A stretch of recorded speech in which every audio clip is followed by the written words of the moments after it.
I could go in there at night and watch them all flash and go, I built that, darn it.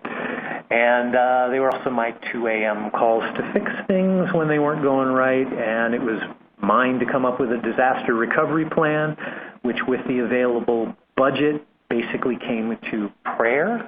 And it was my protection against distributed denial of service attacks, which again with the aforementioned budget meant basically be nice to poorly dressed guys and socially awkward people like me, because, you know, you get them upset and they may try and take you down. But then I heard about things like CloudFlare, and CloudFlare, you know, they reverse proxy. They're in a bunch of cities, and they do things to harden the perimeter, which is why we're here.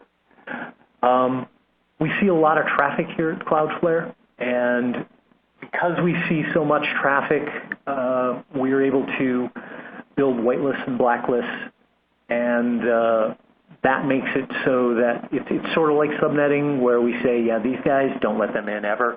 These guys, yeah, they're our customers, always let them in, and the rest we'll assume are innocent until proven guilty. But because we see more than 10% of all web requests worldwide, that means we get to watch a lot of it go by, and that's what informs our blacklists and our whitelists.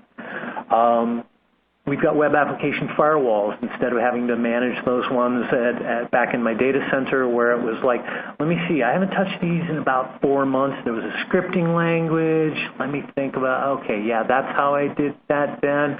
Okay, I'll test it first in test, and then it was a lot of hassle. What CloudFlare, you know, they've got them going on. They've got people tuning those for, we have them going on. We have people tuning them round the clock based upon the traffic that we're watching. We have support centers in San Francisco, Singapore, and London, so they're following the sun 8 hours apart on each of those. It's always day at CloudFlare.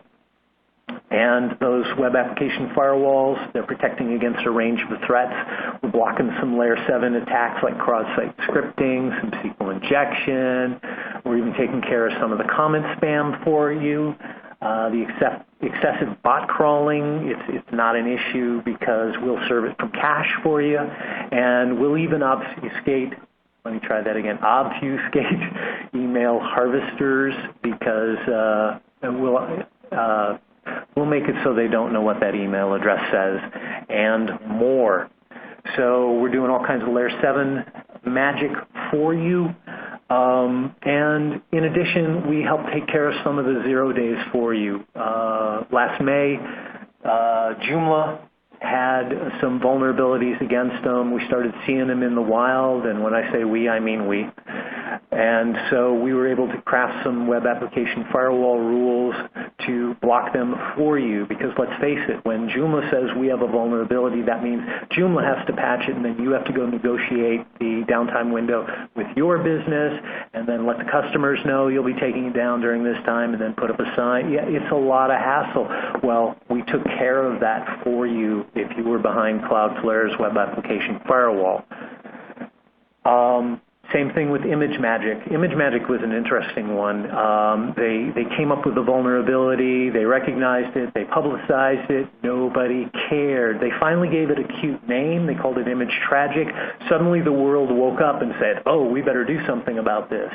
And the problem was ImageMagick was one of these packages that's built into content managed services. It's built into your web portals. It's built into, you know, hundreds of different products. And so you had to wait till ImageMagick patched it, and then each of the different software packages that use it patched theirs, and then you had to go through the whole dance about upgrading again.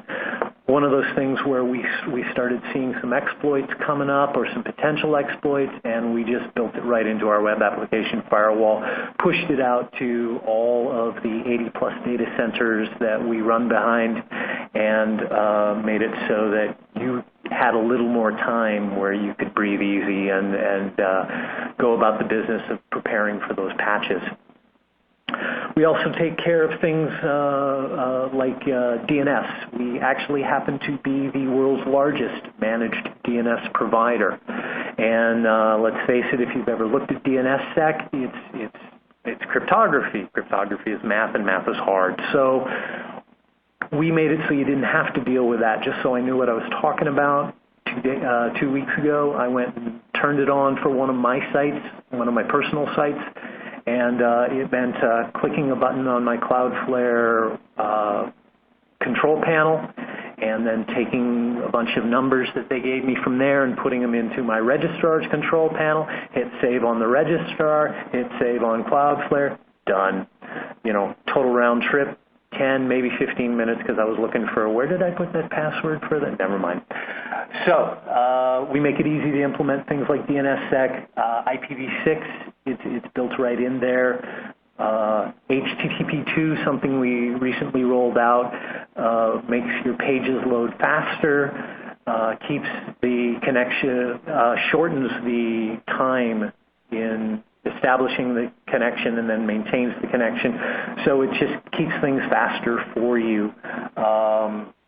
Server push, all these things. We just keep rolling them out for you, and so you don't have to worry about them.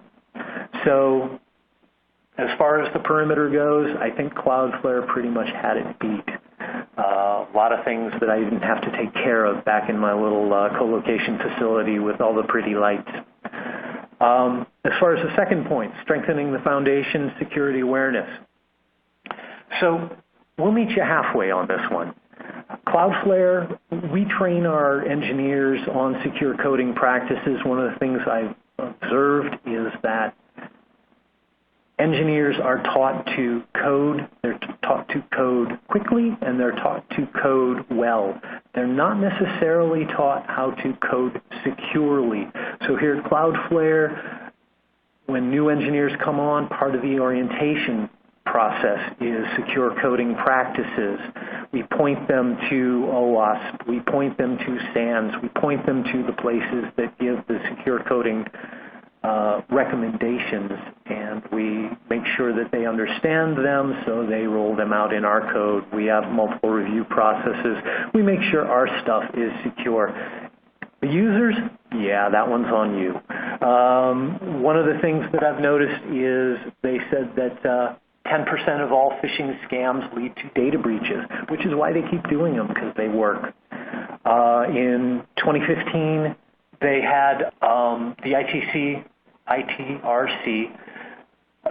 said it was the second highest year since they've been tracking breaches.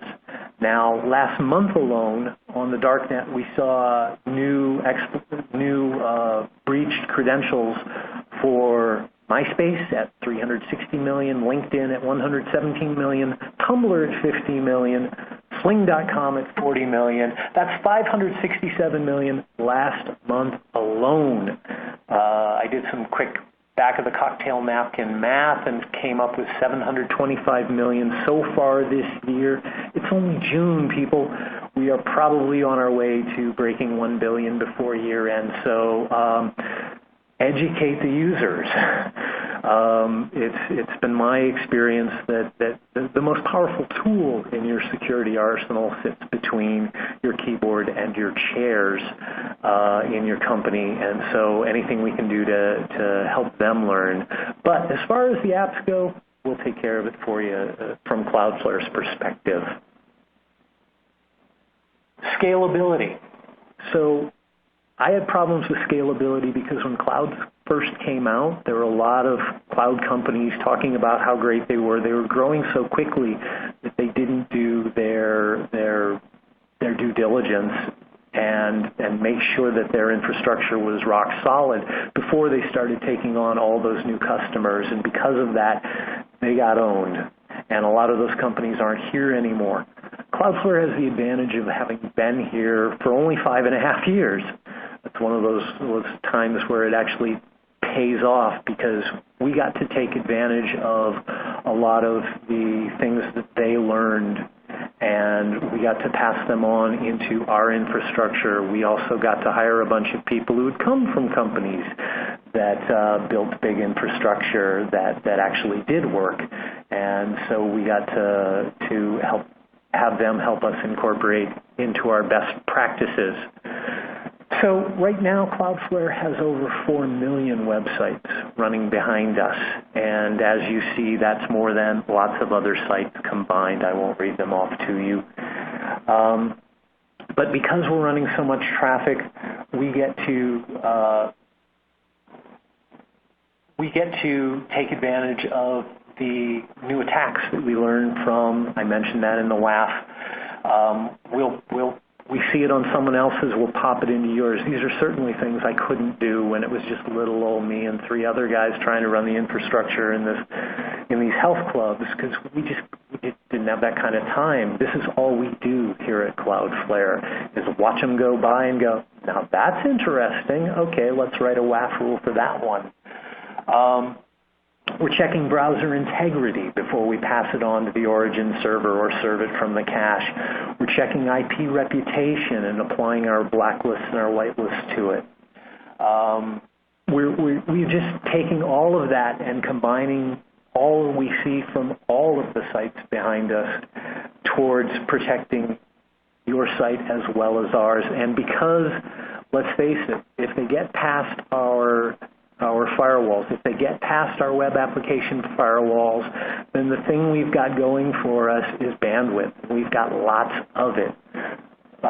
We've survived some of the largest DDoS attacks in history, so we do it well. So, yeah, scalability was one thing that there's no way I could do that in my little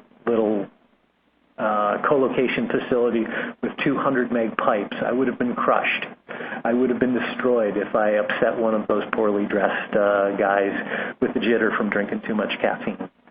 So, moves us on to our 4th point, compliance.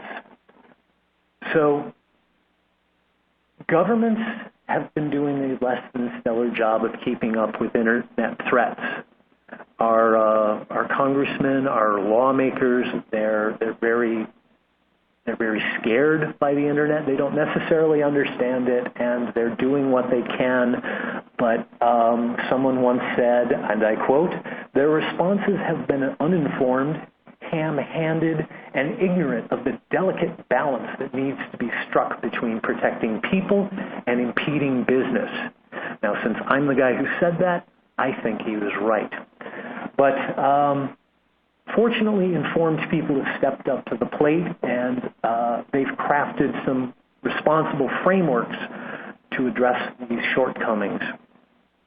And businesses have embraced them, and they're using them as a baseline, a starting point, if you will, for good security practice, and a way to see if it's also a good way to see if prospective vendors are secure enough. And so we've adopted these frameworks, and we're now using them to ensure that our businesses and the businesses of the people who are also helping us transact business are secure enough.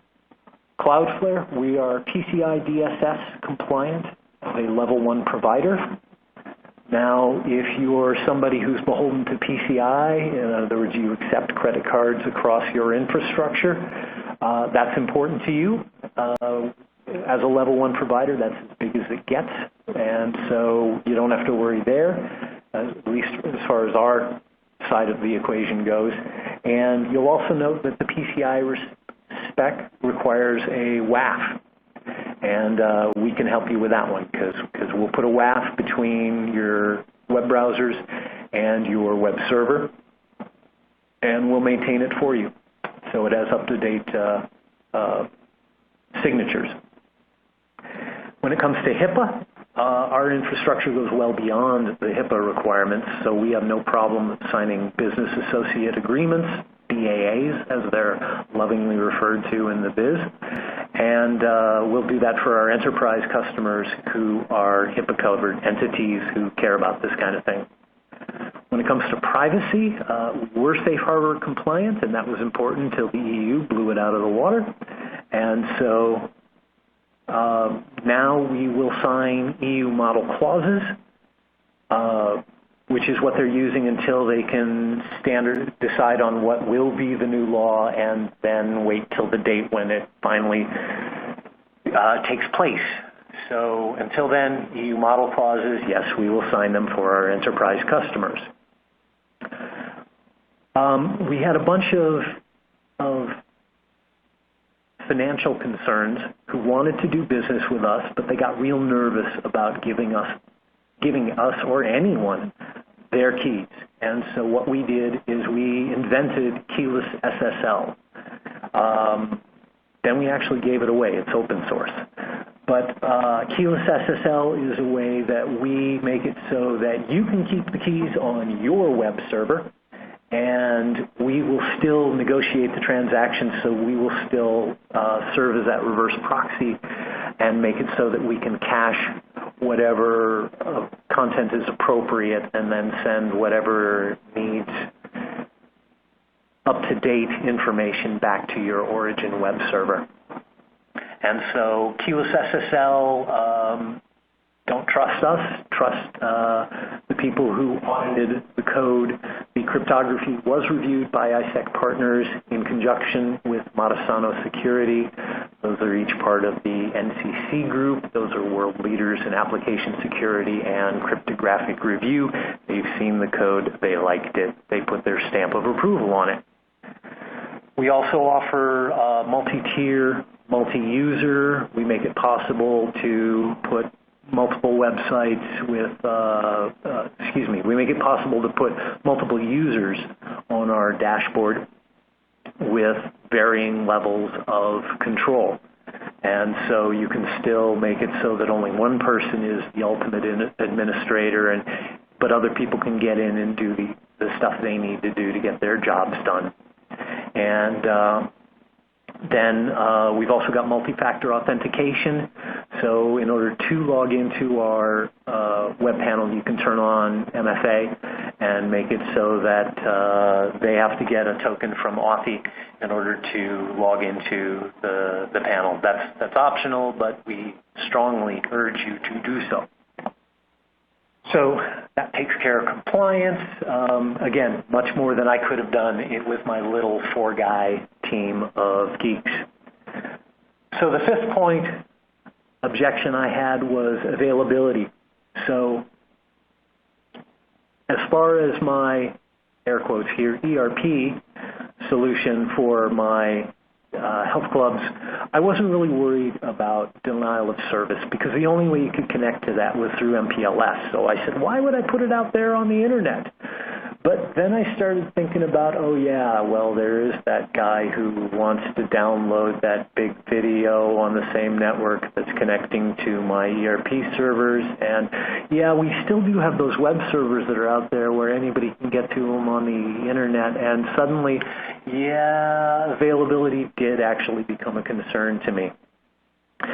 So, I could have come up with another website or another co-location facility and multi-homed my stuff. But even then, I'm only 2. I'm N+1. And I mean, I hear vendors talk about N+1 and N+2. Well, because CloudFlare is behind Anycast, that means that your requests will be answered from whichever one of the 80 points of presence are closest to the browser at the time.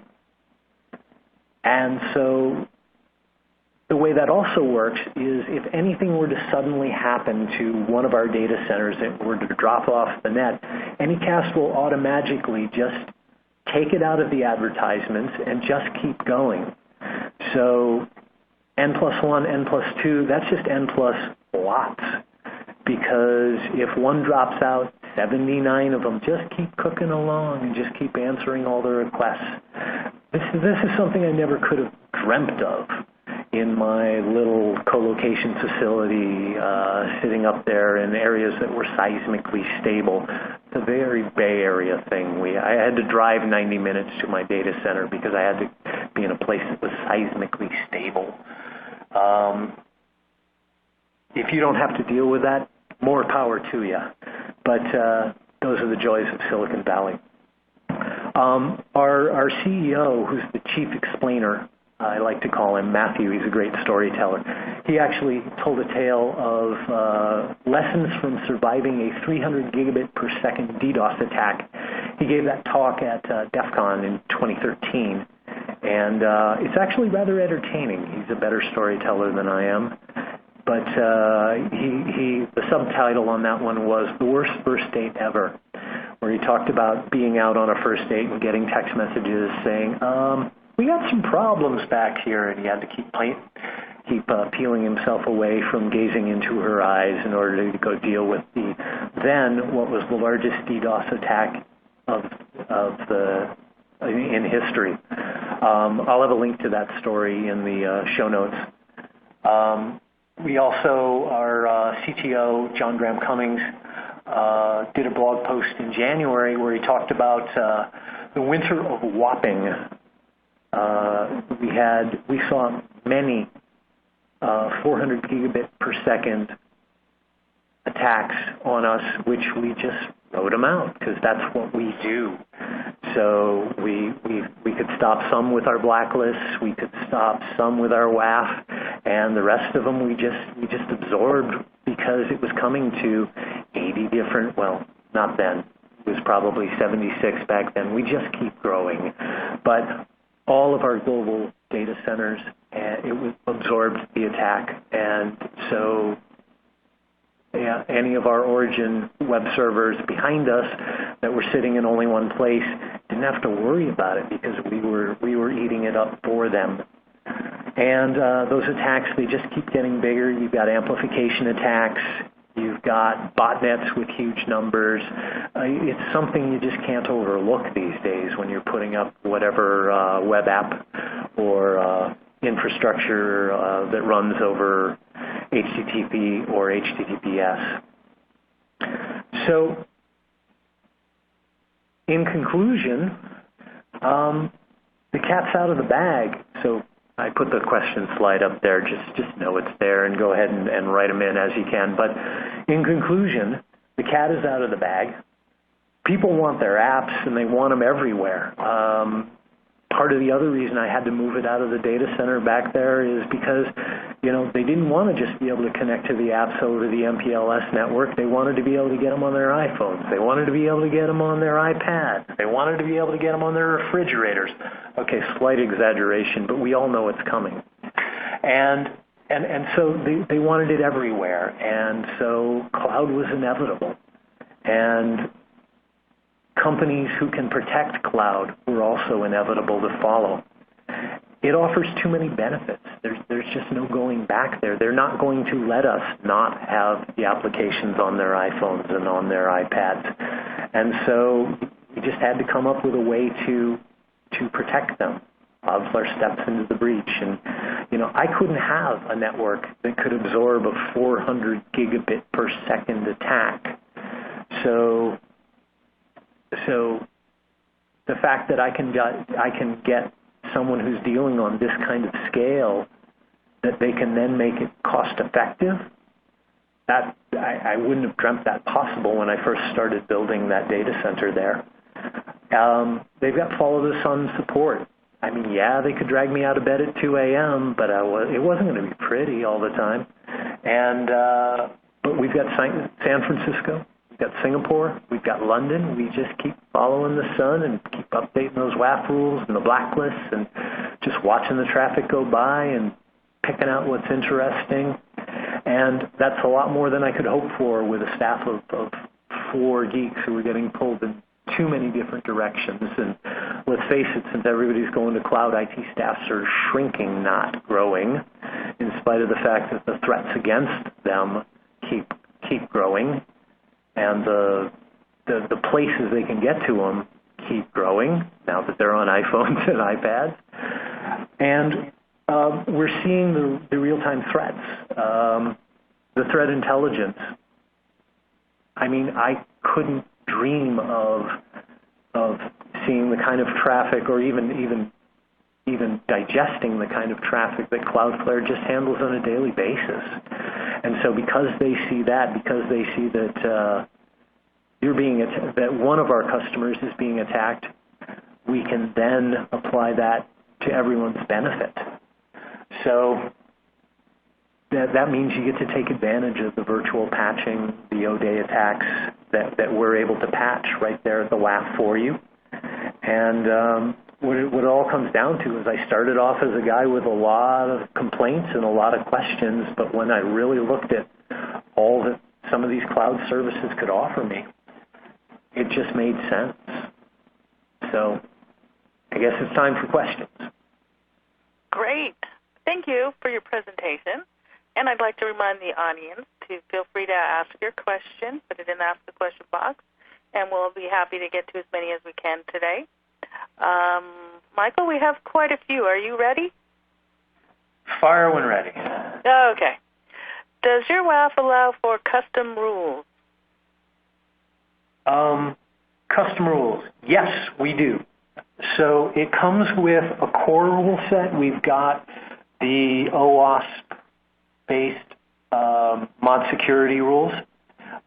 We run a JGC, John Graham Cummings, our CTO, basically rewrote mod security in Lua because it's much, much faster, but we can still take mod security rules, and so we just applied the OWASP recommended ones. We've got our CloudFlare rule set where we take advantage of the things we learn and we make it available to you. So if you want them, click a button, there it is. And then you can also write your own custom rules and based on your own unique requirements, and we will roll it out to, at the very least, your properties, and if they look like there's something that could benefit the entire community, we'll push it there as well. You'll find more about that on our website at cloudflare.com/WAF. Very good. Okay, here's another one. Does Cloudflare provide any visibility and details into security events? Security events, yes, we do. I think you'll be impressed with what you see just on the dashboard. There's all kinds of statistics. The enterprise customers can take advantage of enterprise log share, which allows you to download all of the logs that came to just your infrastructure, and you can run it through whatever tools you use for your security information event manager.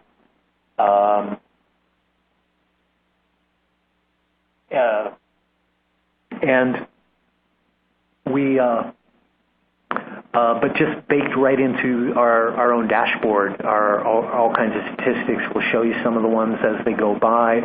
We'll give you some graphs. We'll give you some charts. I know management loves graphs and charts. They look really pretty on PowerPoint.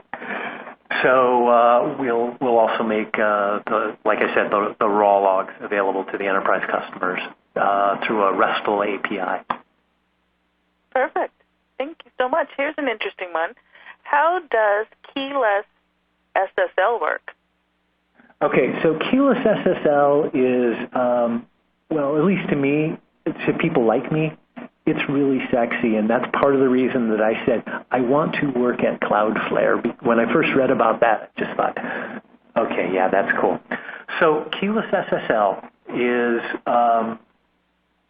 your web browser takes the advertised certificate of the web server you're trying to connect to. It encrypts something with it.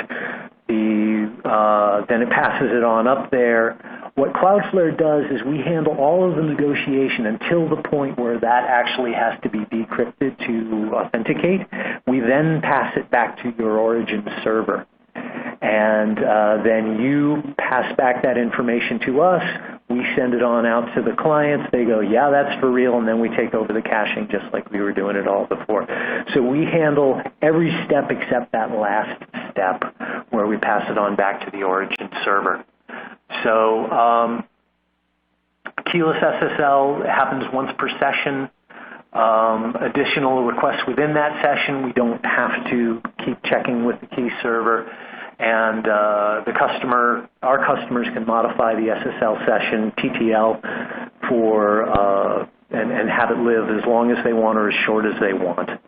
can be anywhere from like 5 minutes to as high as 48 hours if you want, depending on what your needs are. Okay, thank you.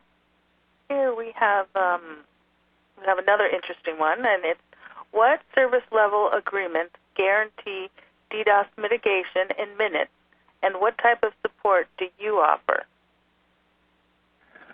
So CloudFlare, like I've said, we follow the sun, so we've got support on 24 by 7. CloudFlare has a 100% SLA, and our DDoS protection is always on.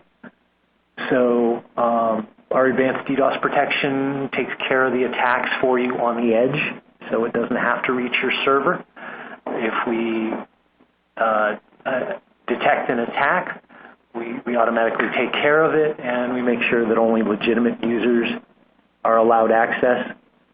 And yeah, we protect your network servers from, TCP floods, SYN floods, UDP, ICMP attacks, which is how we do the 100% SLA and DDoS protection. Okay, thank you. I'd like to encourage the audience to submit more questions. We really appreciate it. And Michael, I have another one for you. And it's can I use CloudFlare in a staging environment? Absolutely. So CloudFlare is provisioned using DDoS and on a per host basis. And so you can set up a CNAME for your site and have that be your, development.examplesite.com and pass that traffic through the same infrastructure that's doing your www.examplesite.com. And you can have as many dev sites or staging sites as you want, and you can make sure it's baked thoroughly the way you want it before you then turn it loose on your production users. Okay. We'll give you a breather for a minute. I'll just remind the audience that we will have a replay, and you'll receive an email when the replay is available, so you can look for that. Oh, before you go on, I forgot. We've got a simulate mode on our control panel, so we can actually make it so that you would actually see which traffic's going to make it past and which traffic will be challenged with a CAPTCHA. Okay. And here's another question. What's the absolute most secure way to lock down your origin servers? Excellent question. Clearly another security geek. So now I'm assuming that you already have your origin server behind a firewall. You've already got strong passwords. You've already got your encryption enabled. You've already got certificates with the most big numbers. And you are, you're doing all the security best practices on your own, developed with, the OS standards in mind, all that. Beyond that, so we would advise you to make sure you do not limit or throttle requests that come from CloudFlare IP addresses. We post our IP addresses right there to the web. We've got about 2 million IPv4. Don't worry, they're all in big blocks. And we've got more IPv6 than I know how to even say, like 5 ranges of 10 to the 30th IP addresses, something like that. So we publish those so you can say, make sure to whitelist these, allow these through my infrastructure, and once you're ensured that we're working, you can then, if you want, blacklist all other requests. If it doesn't come through CloudFlare, then I don't want to see it, depending on your needs. After moving to CloudFlare, we recommend that you move your IP address, your server IP address, because that way, they know what it was, so if you move it, then they don't know what it is, if it's behind CloudFlare, because when they try and connect, they're just going to get our IP address. They're not going to get yours. We're reverse proxying for you. You're going to want to make sure that you pull out of your DNS all records that you're not using, so you don't give any indications of, yeah, these are the ranges we're using. You want to make sure you remove any wildcard subdomains, since those can't be proxied through CloudFlare. And you're going to want to make sure there's no mention of those origin IPs, and preferably even those subnets in your DNS records.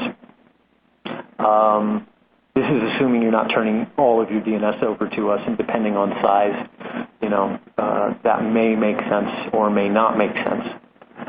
You're going to want to make sure that whatever server you're running, you're not running other services on it, because if you're running an email server on it, of course, that's going to reveal your IP addresses in the path. You're going to want to make sure not to initiate any outbound connections based upon user action from your web server, because that will, of course, there's your source IP. And yeah, like I said, just lock it down so only CloudFlare can get in, and not a problem anymore. Okay, sounds good. And we have another question, and it's, how does BGP origin protection work? So, like I said, we're blocking your host IP address. So what we're doing is when we route the traffic over to the origin server, we're doing it across a private network. And so it's non-routable anyway. So, yeah, there's your BGP origin protection. Very good. Well, it looks like that's all we have time for today. However, CloudFlare has said that they will respond to any questions that did come in that we weren't able to cover. So thank you, Michael, for that. And, Michael, I'd really like to thank you for your presentation today. Did you have anything else you wanted to add before I closed out the event? No, just thanks for your patience. No, you're very welcome.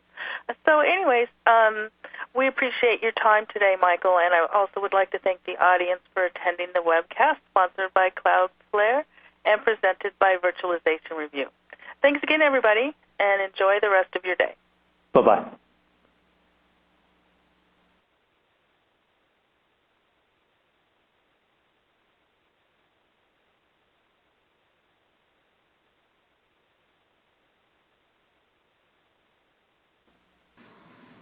Hello and welcome to the webcast, 5 Ways